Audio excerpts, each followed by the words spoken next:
አለ የወተት ወንዝ ማን ነው የማር ወንዝ ማን ነው ብሎ ይናገራል ራሱ ኢየሱስ ክርስቶስ ነው ይላል እንደ ወተት ወንዝ አድርጎ ወንጌልን እንደ ማር ወንዝ አድርጎ ኦሪትን በነቢያት አድሮ የሰራ እንደ ዘይት ወንዝ ልጅነትን የሰጠ እንደ ወይን ወንዝ ደግሞ ወይነ ደግሞ እለት እለት እንዲቀዳባት ያደረገ ዛሬ ታላቋ ቤተክርስቲያን ተተክታለችና ዛሬ በቅጽረ ቤተክርስቲያን ስንሰበሰብ በኤዶም ገነት እጽዋት ስር እንደተቀመጥን አድርገን እናስባለን ዛሬ ክርስቶስን ሰው ቢያምነው ባያምነው እሱ የታመነ አምላክ በመሆኑ እያንዳንዱ ሰው ምድር ላይ ሲመጣ 33 የጀርባ አጥንት ቁጥር አለ ይሄ እውነት ነው የምነግራችሁ ስንት ነው ያለው 33 ምድር ላይ ሲወለድ 33 እስከ ራስ ቅሉ ድረስ ማለት ነው ጌታ በ33 ዓመቱ የራስ ቅል ጎልጎታ ላይ እንደተሰቀለ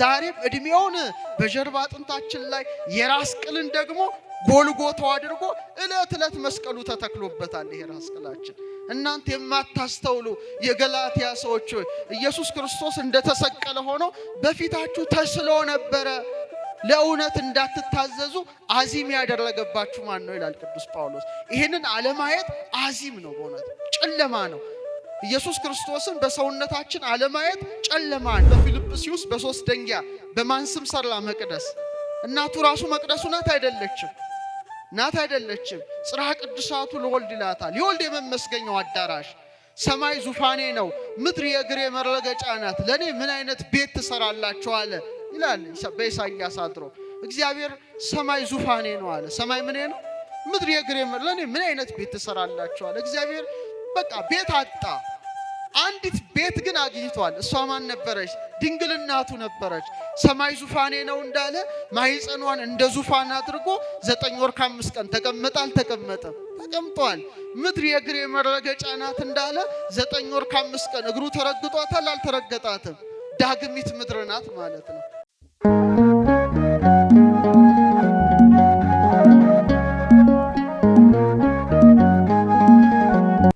በስመ አብ ወወልድ ወመንፈስ ቅዱስ አሐዱ አምላክ አቤቱ ጌታችን አምላካችን ንጉሳችን ሕይወታችን ብርሃናችን ተቀዳሚ ተከታይ የሌለ የአብ ባህሪ ልጅ ኢየሱስ ክርስቶስ ሆይ ከባህሪ አባት ከአብ ከባህሪ ሕይወት ከመንፈስ ቅዱስ ጋራ ክብርና ምስጋና አምልኮትና ወዳሴ ላንተ እናቀርባለን በእጅጉ ምንወድሽ በድንጋሌ ሥጋ በድንጋሌ ነፍስ የጸናሽ ንዕድ ክብርት የአምላክ እናት ረድኤትሽ በረከትሽ ከሁላችን ጋር ይሁን የምንነሳበትም ታላቁ አባት ዳዊት የተናገረው በመዝሙር 77 በቅንፍ 78 ቁጥር 69 ላይ ያለውን ኃይለ ቃል መነሻ በማድረግ ይሆናል የምስጢር ባለቤት እግዚአብሔር አምላካችን ምስጢሩን ጥበቡን ለሁላችንም ይግለጥልን እስቲ አብረን እንበል መቅደሱን በሉ እስቲ በአርያም ሰራ በምድር ውስጥም ለዘላለም መሰረታት ይሄን ያለው ነብዩ እግዚአብሔር ዳዊት ነው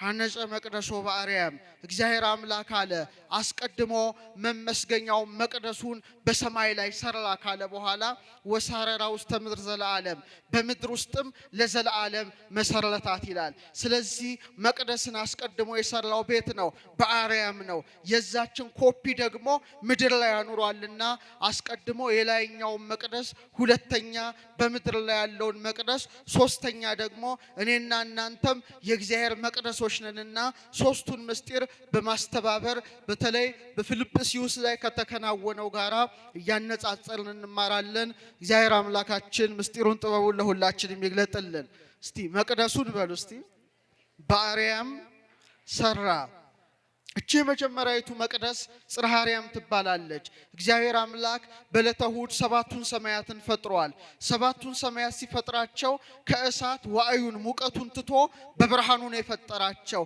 ከብርሃን ደግሞ ብርሃንን አውጥቶ አጥርቶ ጽርሐ አርያም የተባለችውን ሰማይ ፈጥሯል ቀጥሎ መንበረ መንግስት ወይም መንበረ ጸባዖት ወይም መንበረ ስብሐት ወይም መንበረ ብርሃን የምትባል ሰማይ አለች ግን ሰማየ ሰማያት ተብላ የምትጠቀሰው ጽርሐ አርያም ትባላለች በዚህ ጽርሐ አርያም ውስጥ እግዚአብሔር አምላክ 5 ስርዓቶችን ሰርቷል ስንት ስርዓቶችን 5 ስርዓቶችን እቺ ሰማየ ሰማያት የተባለችው ታላቅ ምጡቅ የሆነችው ብሩህ ሰማይ ላይ አስቀድሞ መንበረ ብርሃን ወይም መሰዊያ አኖረ ከዙፋኑ ፊት ለፊት ነው።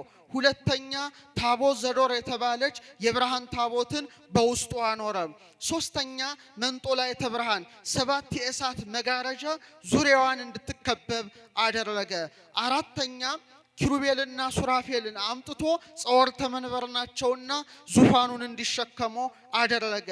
አምስተኛ መናብርት ከሚባለው ነገድ ሩፋኤል ከሚመራው 24 ሊቃናትን አውጥቶ 12ቱም በዚህ 12ቱም በዚህ አቁሞ ያለማቋረጥ እንዲያመሰግኑት የወርቅ ጽና ሰጥቶ እንዲያገለግሉት አደረገ። ይሄ 5 ስርዓት ቤት ተከናውኗል፣ በጽርሐ አርያም ላይ ተከናውኗል። ስለዚህ ሐነጸ መቅደስ ወበአርያም ራሱ እግዚአብሔር መቅደሱን አለ በአርያም ሰራ አለ። ያቺ አርያማዊት የሆነች መቅደስ አሁን ላለችው ቤተክርስቲያን ጥላና ምሳሌ ስላደረጋት በምድር ውስጥም ለዘላለም መሰረታት አለ። ታላቁ ሊቅ አባ ጊዮርጊስ ዘጋስጫ በሰዓታት መጽሐፉ ላይ ቤተክርስቲያን ትትመሰል በጽርሐ አርያም ዘላይሉ ቤተክርስቲያን አለ ላይ ባለችው በጽርሐ አርያም ትመሰላለች በማለት አስቀመጠ። ስለ መሰዊያው የጻፈው ዮሐንስ በራእዩ በምዕራፍ 8 ቁጥር 3 ላይ ምን አለ? ሌላም መልአክ መጣና የወርቅ ጽና ይዞ በመሰዊያው አጠገብ ቆመ ይላል። ስለዚህ መንበረ ብርሃን አለ ማለት ነው። አሁንም ዮሐንስ ይቀጥላል። በሰማይም ያለው የእግዚአብሔር መቅደስ ተከፈተ፣ የኪዳኑም ታቦት በመቅደሱ ታየ በማለት በራእይ 11:19 ላይ ታቦት ዘዶር ስለተባለችው የብርሃን ታቦት ተናግሯል። አባ ሕርያቆስ ደግሞ ስለ መንጦላዕተ ብርሃን በሰማይ ስላለው የእሳት መጋረጃ ተገልጦለት ምን አለ? 7 የእሳት መጋረጃ ወዳለበት ሊቀ ካህናት ኢየሱስ ክርስቶስ ወዳለበት ያግባችሁ ይላል። ስለዚህ ልክ እንደ ጽርሐ አርያም በኋላ ደብተራ ኦሪት ቀጥሎ መቅደሰ ሶሎሞን ፍጻሜው ቤተክርስቲያን ወይም መቅደሳችን ተሰርታለች። እንደ መንበረ ብርሃን መንበሮ አለ፣ እንደ ታቦተ ብርሃን ታቦተ ሕጉ አለ፣ እንደ መንጦላዕተ ብርሃን ታቦተ ሕጉን የሚሸፍን ምን አለ? መጋረጃ አለ።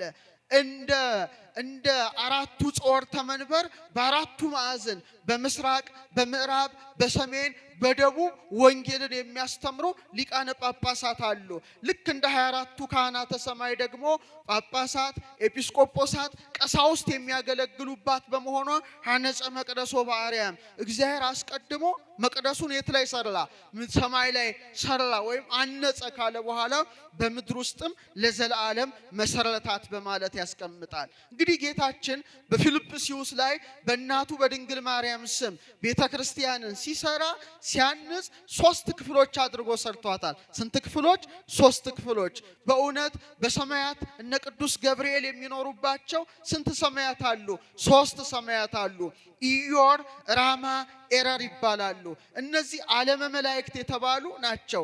እንደ ኢዮር፣ እንደ ራማ፣ እንደ ኤረር አስቀድሞ ሙሴ ተገልጦለት አደባባይ ቅድስት ቅድስተ ቅዱሳን አድርጎ ሲሰራ በሐዲስ ኪዳን ደግሞ 3 ክፍል ያላት መቅደስ ቅኔ ማህሌት ቅድስትና መቅደስ ሆና ተሰርታለችና በእውነት አባቶቻችን በተለይ ቅዱስ ያሬድ ሐዋርያት ቤተክርስቲያንን እንዳነጿት ሲናገር ከመትኩን አርያ ዘበሰማያት በሰማይ ያለውን ኢዮርን፣ በሰማይ ያለውን ራማ፣ በሰማይ ያለውን ኤረርን ዓለመ መላእክትን መስላ በ3 ክፍል የታነጸች ብቸኛይቱ የክርስቶስ ማደሪያ የሐዲስ ኪዳን መቅደስ ቤተክርስቲያን ናት።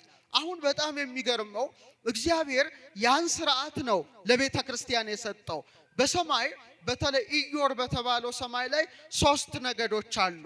የመጀመሪያው ነገድ ኪሩብ የሚባል መልአክ የሚመራው ነገደ ኪሩቤል የሚባል አለ። የሰው መልክና የአንበሳ መልክ ያለው መልአክ ሲሆን ኪሩብ ይመራዋል። ነገዱ ነገደ ኪሩቤል ይባላል።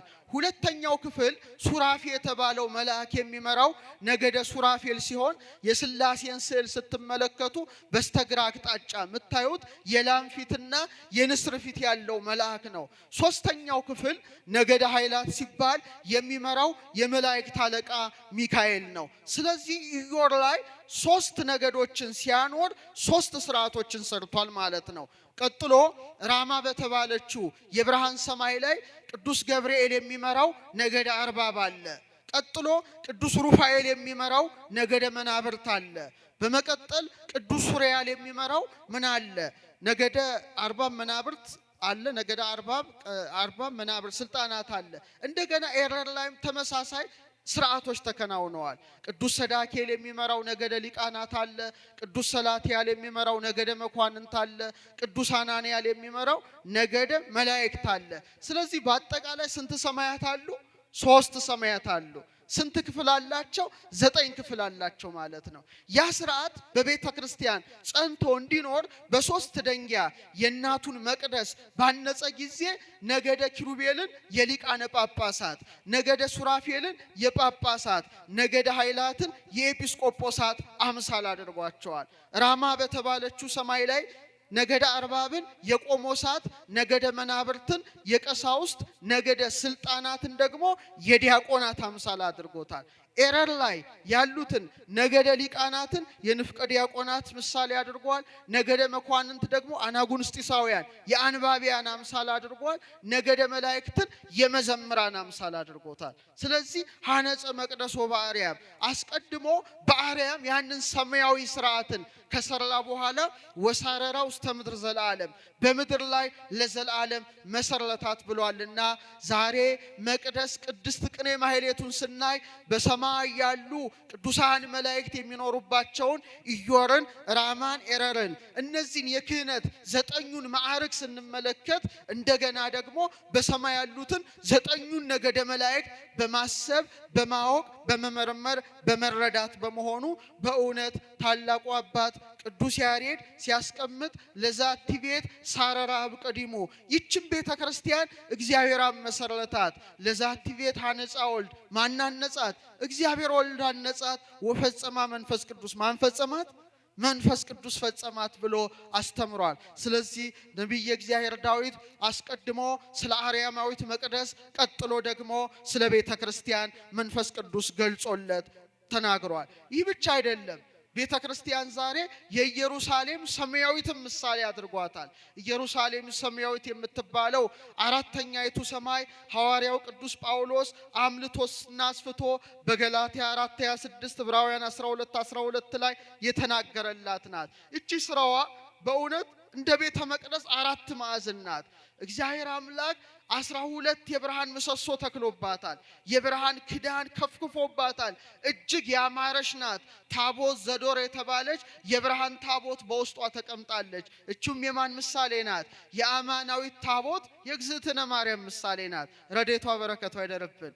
በኢየሩሳሌም ሰማያዊት ወውስቴታ ታቦት ዘዶር ዘያበር በጸዳለ ስሉስ ቅዱስ በስላሴ ጸዳል የምታበራ ስዕለ ስሉስ ቅዱስ የታተመባት ታቦት ዘዶር እንደነበረች በተመሳሳይ መልኩ በምድራዊት ኢየሩሳሌም ደግሞ የአምላክ ታቦት የሆነች ማን ተገኘች? ቅድስተ ቅዱሳን ድንግል ማርያም ተገኘች። ያቺ ኪሩቤል ከበዋታል። እችኛዋ ግን በኪሩቤል ላይ የሚቀመጠውን አምላክ በማህፀኗ በመሸከም በጀርባዋ በማዘል በክንዷ በመታቀፍ ኪሩባዊ ሰረገላ ሆና የተገለጠች በመሆኗ ቤተ ክርስቲያን ዛሬ የኢየሩሳሌም ሰማያዊት ምሳሌ ናት። እዛ ውስጥ 24 ነገሮች አሉ። አንደኛ 12ቱ ነገደ እስራኤል ስም ተጽፎባታል። በመቀጠል ደግሞ የ12ቱ ሐዋርያት ስም ተጽፎባታል። ሲደመር ስንት ይሆናል? 24 ይሆናል። 24 ማለት ምን ማለት ነው? 24ቱ ሰዓታትን ይወክላል። ካህናተ ሰማይም ቁጥራቸው 24 ነው። እያንዳንዱ መልአክ በየሰዓቱ የሚቀርበውን ጸሎት ወደ እግዚአብሔር ፊት ያቀርባል። ዛሬም ቤተ ክርስቲያን ለ24ቱ ሰዓታት ምስጋና ማይቋረጥባት በስብሐተ ነጉም በሰርኩም ምስጋና በሌሊቱም ምስጋና ቅዱስ ቅዱስ ቅዱስ እያሉ የሚያመሰግኑ መላእክትን የመሰሉ በሰማይ መላእክት የወርቅ ጽና ይዘው እንደሚያጥኑ ጽናውን ይዘው ስብሐት ወክብር ለስሉስ ቅዱስ ይደሉ የሚሉ ካህናትን ሾሞባታልና በእውነት እቺ ቤተ ክርስቲያን ሰማያዊት ስርዓት በመያዟ ታላቁ አባት ዳዊት አስቀድሞ ዘምሮላታል። የቤተ ክርስቲያን በረከት ይደርብን። ዛሬ ቤተ ክርስቲያን በዓል ነው። በመቀጠል ቤተ ክርስቲያንን አሁንም የገነት ምሳሌ አድርጓታል። የምን ምሳሌ? የገነት ምሳሌ። እግዚአብሔር አምላክ ገነትን የተከለው በምን አቅጣጫ ነው? በምስራቅ አቅጣጫ ነው። ምስራቅ ምን የሚወጣበት ነው? ፀሐይ የሚወጣበት ነው። አስተውሉ። ገነት ውስጥ 1 3 4 ስርዓቶች ተሰርተዋል የቤተ ክርስቲያን ምሳሌ የሚሆኑ። መጀመሪያ የሕይወት ዛፍ የምትባለውን በኦሪት ዘፍጥረት ምዕራፍ 2 ላይ ስታነቡ በገነት መካከል ምንን ተከለ ይላል? የሕይወት ዛፍን ተከለ። 12 ፍሬ የምታፈራውን የሕይወትን ዛፍ በገነት መካከል እግዚአብሔር አኖረ። ይህ ብቻ አይደለም፣ የሕይወት ወንዝ እንዲፈስ አደረገ። የምን ወንዝ? የሕይወት ወንዝ ይባላል። በጣም የተለየች በጣም የምታበራ የሕይወት ወንዝን እንድትፈስ አደረገ። ይሄ ሁለተኛው ነው። ሶስተኛው ደግሞ አራቱን አፍላጋት ኤፌሶን፣ ግዮን፣ ጤግሮስ፣ ኤፍራጥስ የሚባሉ የወተት ወንዝ፣ የማር ወንዝ፣ የወይን ወንዝ፣ የዘይት ወንዝ ገነትን ተመሳቅለው እንዲያጠጧት አደረገ። ይሄን ያደረገ ማን ነው? እግዚአብሔር ነው። አዳምና ሔዋን ይህንን እያዩ እጅግ እየተደነቁ አምላካቸውን ሲያመሰግኑ ኖረዋል። ኋላ ግን አካለ ከይሲ ማደሪያ ልሳነ ከይሲ መናገሪያ ላደረገው ለእባቡ ቃል ተገዝተው ዕፀ በለስን በልተው ከኤዶም ገነት ተባረዋል። በኋላ ግን ያጡትን የሕይወትን ዛፍ አግኝተዋል። የሕይወት ዛፍ የተባለ ማን ነው? ኧረ መልሱልኝ። ኢየሱስ ክርስቶስ ነው። ያቺ ገነት አሁን በማን ተተካች? በቤተ ክርስቲያን ተተካች። ልክ እንደ ሕይወት ዛፍ ዛሬ በቤተ ክርስቲያን ምን አለ? ሕይወት የሆነው ቅዱስ ሥጋውና ክቡር ደሙ ዕለት ዕለት ይሰዋባታል። እንደ ሕይወት ውሃ ልጅነት ይሰጥባታል። ልክ እንደ አራቱ ወንዞች ደግሞ አራቱ ወንጌላውያን ማቴዎስ፣ ማርቆስ፣ ሉቃስ፣ ዮሐንስ የጻፉት ወንጌላት ይነበብባታል፣ ይተረጎምባታል። ዛሬ የማሩን ወንዝ፣ ዛሬ የወተቱን ወንዝ፣ ዛሬ የወይኑን ወንዝ፣ ዛሬ የዘይቱን ወንዝ የት እንመለከታለን? ቤተ ክርስቲያን እንመለከታለን። አባ ጊዮርጊስ ዘጋስጫ ምን ይላል? ዛሬ አለ የወተት ወንዝ ማን ነው? የማር ወንዝ ማን ነው ብሎ ይናገራል። ራሱ ኢየሱስ ክርስቶስ ነው ይላል።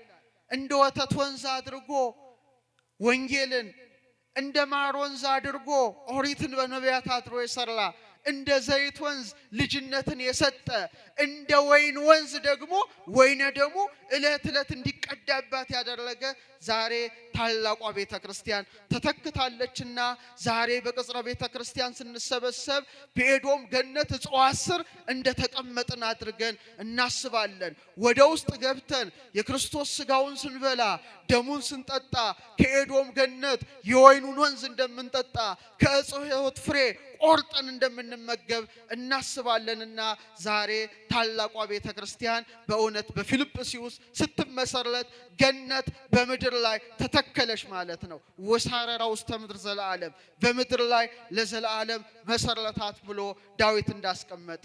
ሌላው የቤተ ክርስቲያን አስደናቂ ምሳሌ ጠፈር ነው። እስቲ በሉ ድገሙት እስቲ። ጠፈር ነው። እንግዲህ ስለ ጠፈር ብዙ ነገር ማውራት ይቻላል። ነገር ግን እኛ በምንረዳው ልክ ቀና ብለን ስንመለከት ምን እናያለን? ፀሐይን፣ ሌላስ ጨረቃ፣ ሌላስ ከዋክብት፣ በብዙ ቢሊየን የሚቆጠሩ ጋላክሲዎችን እንመለከታለን። እንግዲህ ፀሐይ በጣም ከፍተኛዋ ናት። በእውነት ፀሐያችን 3.9 ሲባዛ 10 ርቢ 26 ማለት 26 ዜሮ ጁል ጉልበት በሴኮንድ ታወጣለች። ማለትም 600 ሚሊየን ሃይድሮጅንን ወደ ሂሊየም እንደመለወጥ ማለትም በብዙ ሚሊየን የሚቆጠር ኒውክሌር ቦምብ በሉት ሪያክሽን ስታደርግ በሰከንድ እና እግዚአብሔር አምላክ በእውነት ጠብቆን ነው እንጂ ፀሐያችን ለ6 ሴኮንድ የምታወጣው ኃይል ወደ ምድር ቢወርድ የምድር ውቅያኖስን ያተናል። የጥቂት ደቂቃዎች ኃይሏ ደግሞ የምድርን ንጣፍ አብኑኖ ያጠፋዋል። እና ትልቁ ብርሃን ምንድን ነው? ፀሐይ። በመቀጠል ጨረቃ፣ ቀጥለው ምን አሉ? ከዋክብት አሉ። እና ጠፈራዊ ስርዓት ወይም የጠፈር ስርዓት ነው በቤተ ክርስቲያን የሚከናወነው። ዛሬ ሰማይን ለመመርመር ሰማይን ለማየት ቤተ ክርስቲያንን መመልከት ብቻ ይበቃል። እንደ ጠፈር ሆና ተሰርታለች። አሁን የቤተ ክርስቲያን ፀሐይ ማን ይመስላችኋል? በሰማይ ላይ ምን አለ? ፀሐይ አለ፣ ጨረቃ አለች፣ ከዋክብት ይገኛሉ። የቤተ ክርስቲያን ፀሐይ ማን ነው? ኢየሱስ ክርስቶስ ነው። ኢየሱስ ክርስቶስ ነው። ጨረቃ ብርሃንን ከምንድን ነው የምታገኘው? ከፀሐይ እንደምታገኝ ዛሬ እንደ ጨረቃ ሆነው ቀሳውስት ተሹመዋል ማለት ነው። ምክንያቱም ብርሃኑ ማን ነው? ኢየሱስ ክርስቶስ ነው ፀሐዩ። ሊቀ ካህናቱ ኢየሱስ ክርስቶስ ነው። እሱ የሾመው ሹመት ደግሞ ያ የሐዋርያት ሰንሰለት ዓለም እስኪያልፍ ድረስ ይቀጥላልና ቀሳውስቱ የቤተ ክርስቲያን ጨረቃ ሲሆኑ ፀሐዩ ማን ነው? ኢየሱስ ክርስቶስ ነው። ጨረቃ ከፀሐይ ከተለየች ብርሃን አልባ ናት። ቀሳውስትም ከኢየሱስ ክርስቶስ ከተለዩ ባዶዎች ናቸው ማለት ነው። ኃይል የላቸውም፣ ጽን የላቸውም። ስለዚህ ኃይሉ ማን ነው? ኢየሱስ ክርስቶስ ነው። ለዚህ ነው መምህሬ ኢየሱስ ክርስቶስ ይላል ካህኑ ዕለት በቅዳሴ ላይ። ስለዚህ የቤተ ክርስቲያን ፀሐይ ኢየሱስ ክርስቶስ ሲሆን ጨረቃ ደግሞ ማን ነው? ማን ናቸው? ቀሳውስቱ ካህናቱ ሲሆኑ ዲያቆናት ደግሞ በከዋክብት አምሳል ተገልጠዋል። ስለዚህ ያ ስርዓት ሰማያዊ ስርዓት ነው። ለዚህ ነው ያሁኑን ያድርገውና በጥንት ቅዳሴ ሲቀደስ 12 ልኡካን ሆነው ይቀድሳሉ ወይም 7 ሆነው ይገባሉ። 5 በጣም የቅርብ ዓመታት ነው፣ ቅርብ የነገስታቱ ጊዜ ነው። በጥንት ግን በቤተ ክርስቲያን ስርዓት 12 ሆነው ይገባሉ ወይ 7 ሆነው ይቀድሳሉ። ምክንያቱም እግዚአብሔር አምላክ ስርዓቱን ሲሰራ ፍጹም ስርዓት ነው። እግዚአብሔር ብዙን 12 አድርጓል። ለምሳሌ የሕይወት ዛፍ የምታፈራው ፍሬ ስንት ነው? 12 ነው። ጌታም በ12 ዓመቱ በቤተ መቅደስ ተገኝቶ ሊቃውንቱን ሲጠይቅ ነበረ። የኢየሩሳሌም ሰማያዊት መሰረቶች ሁሉ 12 ነው። በተለይ ራእይ 21 ላይ ማንበብ እንችላለን። በጣም የሚገርመው ስለ 12 ስናነሳ ስንት ወራት አሉ? 12 ወራት አሉ አይደለ? ስንት ሐዋርያትን መረጠ? አረ ንገሩኝ። 12 ሐዋርያትን። ፀሐይ እሱ ነው። 12 ሐዋርያትን መርጧል። ምክንያቱም ፀሐይ በጣም ብዙ ምስጢር ይይዛል። ለምሳሌ ዳዊት በመዝሙር 18 ላይ ሰማያት ይነግራ ስብሐተ እግዚአብሔር፣ ሰማያት አለ የእግዚአብሔርን ጌትነት ይናገራሉ፣ ጠፈርም የእጁን ስራ ያወራል ይላል። የማንን ስራ? የእግዚአብሔርን ስራ ያወራል። አሁን ቀና ብለን ስንመለከት ፀሐይ አለ። በጣም አስተውሉ። ፀሐይን የሚከተሉ ወይም ኤክሊፕቲክ ይባላል። ፍኖተ ፀሐይ ማለት ፀሐይ የምትሄድበት መንገድ አለ። በዛ መስመር የማይለቁ 12 መገብታ አውራ አሉ። ዞዲያክ ይባላሉ ወይም በመጽሐፍ ቅዱስ ማዛሮት ይላቸዋል። በመጽሐፈ ኢዮብ ላይ ቁጥራቸው ስንት ነው? 12 ነው። እንዳትረሱ። ስንት ነው? ድገሙ። ስንት ነው? እንደገና ደግሞ 4 ሊቃነ ከዋክብት ሄኖክ የጠቀሳቸው እነ ህልመልመሌ ካሉ ምልኤል፣ ብርኬል፣ ናሬል ቁጥራቸው ስንት ነው? 4 ነው። እነዚህ ከወቅት ጋር የተያዙ ናቸው። በሳይንሱ ሮያል ስታርስ እንላቸዋለን። በአስትሮኖሚው እኔ ባለሁበት ትምህርት ሮያል ስታርስ ይባላሉ። አንታረስ፣ ፎማልሃውት ምናምን ይባላሉ። ማታ ማታ ይታያሉ። በአይን የሚታዩበት ጊዜ አለ። ስንት ነው ቁጥራቸው? 4 ነው። ምንን እንዲከተሉ አደረገ? ፀሐይን። እስቲ በሉ በምን ልክ? በወቅት ልክ። እነዚህ ግን የሚገርሟቸው 12ቱ ደግሞ በጣም መስመሯን ተከትለው እንዲጓዙ አደረገ። ያ ስርዓት የሚታየው ዛሬ ቤተ ክርስቲያን ነው። ጠፈር ላይ ብቻ አይምሰላችሁ። ስርዓቱን ልንገራችሁ። ለምሳሌ ፀሐይ የመጣው ወይም ፀሐይ የተፈጠረው በስንተኛው ቀን ነው? የጣቴን እኮ አሳየዋችሁ። በ4ኛው ቀን ነው። እንዳትሳሳቱ። በስንተኛው ቀን ነው? በ4 ነው። ለምን? ስለ እውነተኛው ፀሐይ ስለ ክርስቶስ መስበክ ስላለበት ነው። ኢየሱስ ክርስቶስም በተመሳሳይ መልኩ የተወለደው በስንተኛው ወር ነው? በ4ኛው ወር ወርሃ ታኅሳስ ነው። ይህ ብቻ አይደለም። ከ4ኛው የያዕቆብ ልጅ ከነገደ ይሁዳ የተመዘዘ ነው። ፀሐይ ጽድቅ ነው። ስለዚህ ምድር ላይ ሲገለጥ ሰው ሲሆን ልክ እንደ 4ቱ ሊቃነ ከዋክብት አድርጎ ስንት ወንጌላውያንን ብቻ መረጠ? 4 ማቴዎስን፣ ማርቆስን፣ ሉቃስና ዮሐንስን። እንደ 12ቱ መገብታ አውራ አድርጎ ስንት ሐዋርያት ብቻ መረጠ? ንገሩኝ። 12 አደረገ። በእነዛ አምሳል 12 ሆነው ይቀድሳሉ። እነዚያ ስጋዊ ናቸው። እነዚህ ደግሞ መንፈሳዊ ከዋክብት ሆነው ተሰርተዋል። ለማ? ክርስቶስን በመከተል። ስለዚህ በሥርዓተ ቅዳሴ በመጽሐፈ ቅዳሴ ወይም በትርጓሜው መጽሐፍ ላይ 12 ሆነው ይገባሉ። ማለትም 12ቱ ሐዋርያትን የሚያንጸባርቁ 12ቱን መናዝል ምሳሌ ሆነው ማለት ነው። ስለዚህ ቤተ ክርስቲያን ጠፈር ናት። እንደገና 7 ሆነው ሊገቡ ይችላሉ። ስንት ሆነው? 7 ሆነው። ለሌዊ ነገዶችም ይሄን 7 ስርዓት ነው ያሳያቸው። 7 ሆነው ይገባሉ። እነዛ 7ቱ መገብተ ዕለታት ይባላሉ። ምን ናቸው እስቲ ይነግረኝ? ፀሐይ፣ ጨረቃ አሉ። 5ቱ ፕላኔቶች ናቸው። መሪህ ማለት ማርስ ነው።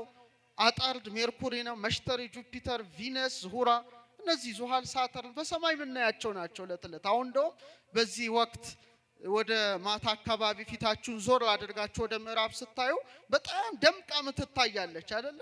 እሷ ምንድናት? ኮከብ አይደለችም።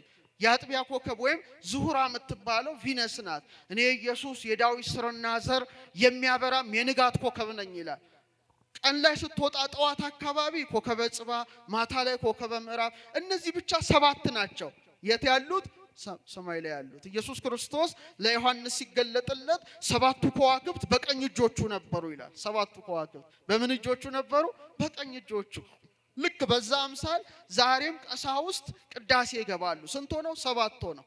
ይሄ ስርዓት ነው፣ ፍጹም ስርዓት ነው። 7 ፍጹም ነው። በኋላ በነገስታቱ ዝቅ ብሎ ወደ 5 ወርዷል። ግን እግዚአብሔር ሰውን ሲፈጥረው 7 ነገርን አስቀምጦበታል። ስንት ሰማያት አሉ? እስቲ ንገሩኝ። ኧረ መልሱ። 7ቱ ሰማያት አሉ። አቡነ ዘበሰማያት፣ በሰማያት የምትኖር አባታችን። ያ 7ቱ ሰማያት ፊታችን ላይ ታትመዋል። ስንት አይኖች አሉ? 2 አይኖች አሉ። ስንት ጆሮዎች አሉ? ቁጠሩ። ስንት አለ? 2። ስንት ያፍንጫ ቀዳዳ? 2። አትሳሳት፣ አንድ አይደለም። እዚህ ጋር አለ። ቁጠር እስቲ። 1 2። ስንት አፍ አለን? ሲደመር 7 በመቶ። ጥበብ ቤቷን ሰራች፣ 7 ምሰሶችን አቆመች ማለቱ 7ቱን ሰማያት 7ቱን ዕለታት መክብበ ሕዋሳት በሆነው እግዚአብሔር እፍ ባለበት ሰማይና ምድርን ባጋጠመበት በሰውነታችን ላይ 7ቱ ስርዓቶች አሉ። ስለዚህ 7 ሆነው ይገባሉ። እነዛ ስጋዊ ናቸው። እነዚህ ደግሞ መንፈሳዊ ከዋክብት ሆነው የክርስቶስን ቅዱስ ስጋውን ክቡር ደሙን ይሰዋሉ። ስለዚህ በቤተ ክርስቲያን ስርዓት ቅዳሴ ሲቀደስ 2 መብራቶች ይቀመጣሉ መንበረ ታቦቱ ላይ። አንዱ በቀኝ ይቀመጣል፣ አንዱ በግራ ይቀመጣል። ዙሪያውን ደግሞ የቀንዲል መብራቶች እንዲበሩ ይደረግ ነበረ። በቀኝ የሚበራው የፀሐይ ምሳሌ ነው። በግራ የሚበራው መብራት ደግሞ የጨረቃ ምሳሌ ነው። ዙሪያውን ያሉት የቀናዲል መብራቶች ደግሞ የከዋክብት ምሳሌ ሆነው ተገልጠዋል። ስለዚህ ቤተክርስቲያን የምን ምሳሌ ናት? የጠፈር ምሳሌ ስለሆነች ሐነጸ መቅደሶ በአርያም፣ መቅደሱን አለ በአርያም ሰራ ካለ በኋላ ዳዊት በምድር ውስጥም ለዘላለም መሰረታት በማለት አስቀምጧል። ከቃሉ ጋር ናችሁ? እግዚአብሔር ከሁላችን ጋር ይሁን። በዛ አምሳል ነው ሙሴን ሲና ተራራ ላይ ያወጣው ነው። በቃ ይህን ሰማያዊ ስርዓት አሳየው። ምድራዊ አይደለም። ደብተራ ኦሪት ምድራዊት አይደለችም። አሳየው ሰማያዊውን ስርዓት። በኋላ በዛች አምሳል ስራ ይለዋል። 3 ክፍል ነው ያሳየው የሰማያዊውን ስርዓት። ለዚህ ነው ያሬድ ምን ይላል? ቀዳሚያ ለጽዮን ሰማይ ሳረረ፣ ከጽዮን አስቀድሞ አለ እግዚአብሔር ሰማይን ፈጠረ አለ። ሰማይ ላይ ነው ያሳየው። ወበዳግም አርአዮ ለሙሴ ዘከመ ይገብር ግብራ ለደብተራ፣ ዳግመኛ የድንኳኗን አሰራር ለማን አሳየው? ለሙሴ ያሳየው። ስንት ክፍል አድርጎ? 3 ክፍል አድርጎ። የመጀመሪያው አደባባይ ይባላል። እስቲ በሉት። ወይም አጸደ ደብተራ ኦሪት ይባላል። 2 ነገሮች ነው የሚከናወኑበት። የትልቅ የሚሰዋበት መሰዊያ ያለው፣ ካህናት ደግሞ የሚታጠቡበት ነው። በጣም እንዳውደ ምህረት ክፍት ነው። ህዝቡ ሁሉ የሚመለከተው ነው። ሁለተኛውን ክፍል ቅድስት አለው። እስቲ በሉ ድገሙት። ቅድስት ውስጥ ብዙ ስርዓቶች ተከናውነዋል። ያ ማለት እኛ ውስጥ አለ። እስቲ ትንሽ ነግራቸዋለሁ። እሱ ቅድስት ላይ ምን አደረገ? 20 ክንድ ናት። 7ቱ የመቅረዝ መብራቶች ይበራሉ። ስንት የመቅረዝ? 7 ቅርንጫፍ ያላቸው የመቅረዝ መብራት ይበራል። እንደገና ደግሞ ማዕጠንት አለ፣ የዕጣን መሰዊያ አለ፣ ህብስት አለ። በወርቅ ጠረጴዛ ላይ 12 ህብስት ይቀመጣል፣ እንዳትረሱት። ቀጥሎ ቅድስተ ቅዱሳን የሚባል በጣም የተለየ ክፍል ነው። እዛ ውስጥ ሊቀ ካህናቱ ብቻ በዓመት ነው የሚገባው። ታቦተ ጽዮን እዛ ነው ያለችው። የአሮን በትር እዛ ነው ያለችው። መሶበ ወርቋ እዛ ናት ያለችው። መብራት አይበራባትም። ማ ብቻ ነው የሚገለጥባት? እግዚአብሔር ብቻ ነው የሚገለጥባት። እና ከኪሩቤል መካከል ድምጽ ይሰማል። ስንት ክፍል ነበረው? አረ መልሱልኝ። 3 ክፍል። ሰውን ሲፈጥረው መቅደሱ አድርጎታል እግዚአብሔር። ለምሳሌ ይሄ ቤተ ክርስቲያን ሲሰራ ማን ነው የሰራው? እኛ እናንተ ናችሁ አይደለ? ኢንጂነር አርክቴክት መጥቶ ዲዛይን አውጥቶ በጠጠር በሲሚንቶ አድርጎ በኋላ በቅባ ሜሮን ከበረች ቤተ ክርስቲያን። ያኔ ቤተ ክርስቲያን ተባለች። እኛን ማን ይሰራል? አረ ንገሩኝ። ስላሴ ናቸው አይደለ? ያውም የወድ እጆች ሰሩኝ አበጃጁኝ። የህይወትን እስትንፋስ እፍ ያለብን ማን ነው? ራሱ እግዚአብሔር ነው። ስለዚህ እንደ መቅደስ አድርጎ ሰውን ሰርቶታል። እና ስርዓቱ ተመሳሳይ ነው ማለት ነው። ሶስት ነገሮች ማለት ነው። ስለዚህ ልክ እንደ አደባባይ ስጋ አለን። ምን አለን? ስጋ። እንደ ቅድስት ደግሞ ነፍስ አለን። እንደ ቅድስተ ቅዱሳን መንፈስ አለን። በጣም እኮ ነው የሚገርመው። እንቁላል ነን ማለት ነው። እንቁላል 3 ክፍል አለው። ቅርፍት አለው አይደለ? ቀጥሎስ ስትልጡ ነጭ ነገር አለው። መጨረሻስ ምን አለው? አስኳል አለው። ቅዱስ ጳውሎስ የሰላም አምላክ እግዚአብሔር ሁለንተናችሁን ይቀድሳልና ስጋችሁን፣ ነፍሳችሁን፣ መንፈሳችሁን ማለት ሰው ራሱ መቅደስ ነው። ፊልጵስዩስ ነው ማለት ነው። ራሱ መቅደስ ነው። እንደ አደባባይ ስጋ አለን። እንደ ቅድስት ደግሞ ነፍስ አለን። እንደ ቅድስተ ቅዱሳን መንፈስ አለን። አሁን ኮዱን እስቲ ትንሽ ልንገራችሁ። ቆማችሁ ራሳችሁን ተመልከቱት። ቆማችኋል። ቅድስት አለ። እስቲ አደባባይ የቱ ጋር ነው? ቅድስት የቱ ጋር ነው? ቅድስተ ቅዱሳናችሁ የቱ ጋር እንደሆነ በሁለት መልኩ እዚህ ነው እናንተ እግዚአብሔር መቅደስ እንደሆናችሁ አታውቁም የሚለው። ለምሳሌ አደባባይን እንደ ሆድ ዕቃ፣ ቅድስትን እንደ ልብ፣ ቅድስተ ቅዱሳንን እንደ ጭንቅላት ሰጥቶታል። ማንን ሲፈጥረው? አዳምን ሲፈጥረው ማለት ነው። አደባባይ ላይ ምን ነበረ? በደንብ አስተውሉ። አደባባይ ላይ ምን ነበረ? ቅድም ነግሬያቸዋለሁ። የሚቃጠል መስዋዕት የሚሰዋበት ነበረ፣ የመታጠብ ስርዓት። ስለዚህ ከእሳት ጋርና ከንጽህና ጋር ይያያዛል። በተመሳሳይ መልኩ ሆድ ዕቃችሁ ምንድነው ስራው? ምግብ አያቃጥልም እንደ ጨጓራ? ጉበት ምንድነው ስራው? አንጀት ምንድነው ስራው? ኩላሊት ማጣራት አይደል እንዴ? የአደባባይ ስርዓት ነው። ልብ ደግሞ የቅድስት ስርዓት ነው ያለው። በቅድስት የዕጣን መስዋዕት እንደሚወጣ ሳምባችን ያለው የት ላይ ነው? ልባችን ላይ ነው። ብለን እንተነፍስበታለን። ይሄ ማለት ቅድስት ነው። 7 የመቅረዝ መብራት እንደሚበራ በተመሳሳይ መልኩ 7 መብራቶች ይበሩበታል። ምናችን ላይ? ልባችን ላይ። 12 ህብስት እንዳለ የ12ቱ ሐዋርያት ትምህርት ከልባችን በቃላችን ተወልዶ ይነገርበታል። ይሄ ለእግዚአብሔር ቅድስቱ ነው። ጭንቅላትስ ቅድስተ ቅዱሳን ነው አይደለም እንዴ? ጭንቅላት ምናችን ነው? ሰው የሚታወቀው በጭንቅላቱ ነው። በምኑ ነው? በፊቱ ነው አይደለም? ፓስፖርትም መታወቂያም ምናችሁ እጃችሁ ነው የሚነሳው? ፊታችሁ ነው። ፊታችን ይሄ ግጻዊ ነው። ይሄ ትልቅ ነው። የተባለበት አካል ነው። ስለዚህ እግዚአብሔር አምላክ ሰውን መቅደስ አድርጎ ሰርቶታል። እጃችንን ስንዘረጋ ምን እንሰራለን? ብሉይ ኪዳን ሐዲስ ኪዳን የሚነበብበት ሕያው መጽሐፍ፣ ሕያው መቅደስ ማለት ሰው ነው። ስንት እጆች ሰጠን እግዚአብሔር? አይዟችሁ 2። ስንት መዳፍ ሰጠን? 2። ስንት ጣቶች ሰጠን? 10። በቃ ምን ማለት ነው? ይሄ ሰው ዝም ብሎ የተሰራ እኮ አይደለም። ኮድ ነው፣ ቀመር ነው፣ ራሱ ፊደል ነው፣ የሥላሴ ፊደል ነው። ልክ እንደ 2 እጅ ፍቅረ እግዚአብሔርና ፍቅረ ቢጽ አለን። እንደ 2 መዳፍ 2 ጽላቶች አሉ። እንደ 10 ቃላት ስንት ጣቶች አሉ? 10 ጣቶች አሉ። እግዚአብሔር አብ የሙሴን ሕግ በጣታችን የልጁን ሕግ ደግሞ በልባችን ላይ ነው የጻፈው። በምናችን ላይ ነው የጻፈው? በልባችን ላይ ነው ያተመው። ስንት እግሮች አሉን? 2 እግሮች አሉን። 4 ያለው የለም። 4 የበሬ፣ የላም፣ የፍየል፣ የከርከሮ፣ የአሳማ ወዘተርፈ ነው። እነሱ ስንት እግር ነው የተሰጣቸው? 4 ነው። ለምን? የሚግጡትን ሳር የሚጠጡትን ውሃ እና መራባት ብቻ ነው ህይወታቸው። ከዚህ ያለፈ አይደለም። ይበላሉ፣ ይጠጣሉ፣ ይዋለዳሉ። ምድር እያዩ ነው የሚኖሩት። ስንት እግር ስላላቸው? 4። ሰውን ግን እግዚአብሔር ሲፈጥረው መቅደሱ ስለሆነ ስንት እግር ሰጥቶታል? እንደ ያዕቁምና እንደ በለስ።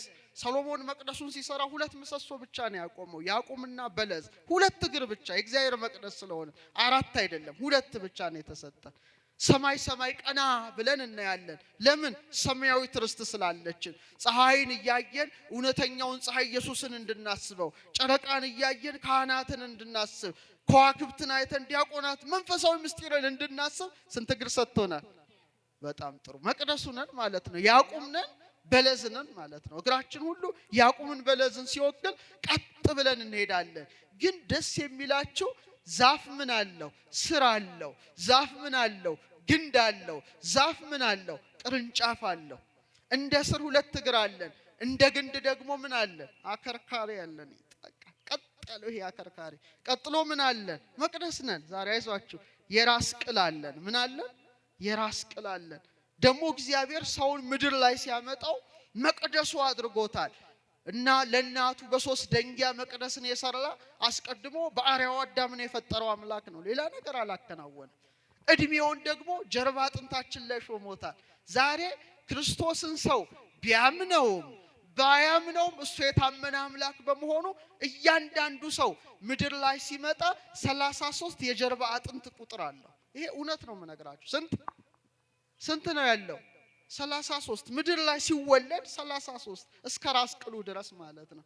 ጌታ በ33 ዓመቱ የራስ ቅል ጎልጎታ ላይ እንደተሰቀለ ዛሬም እድሜውን በጀርባ አጥንታችን ላይ የራስ ቅልን ደግሞ ጎልጎታው አድርጎ እለት መስቀሉ ተተክሎበታል። ይሄ ራስ ቅላችን እናንተ የማታስተውሉ የገላትያ ሰዎች ኢየሱስ ክርስቶስ እንደተሰቀለ ሆኖ በፊታችሁ ተስሎ ነበረ።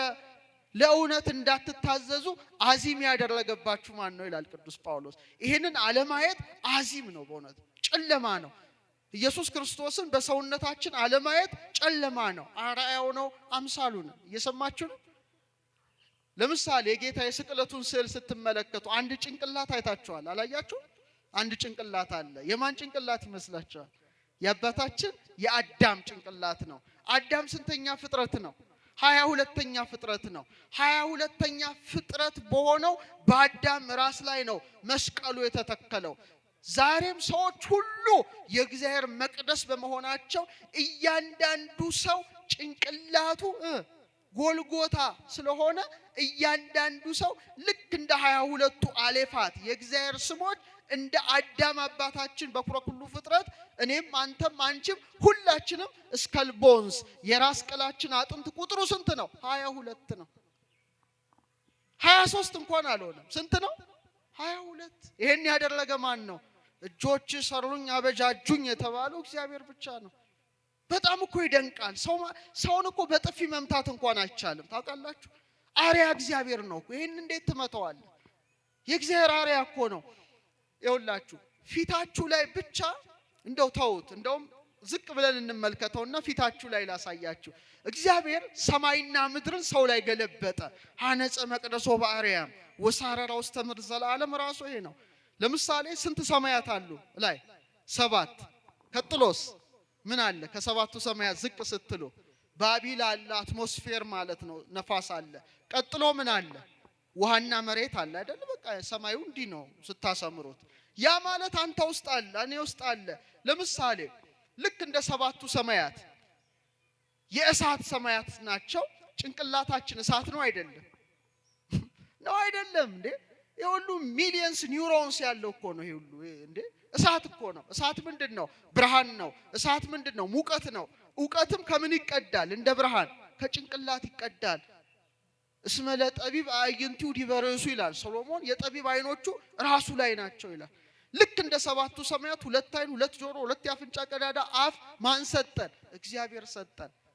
ቀጥሎ ነፋስ እንዳለ ቀጥሎ ከጭንቅላታችሁ ዝቅ ስትሉ ደረታችሁን ታገኛላችሁ። ከምንድን ነው የሚወጣው? ከሳምባ ነው፣ ከደረት ነው።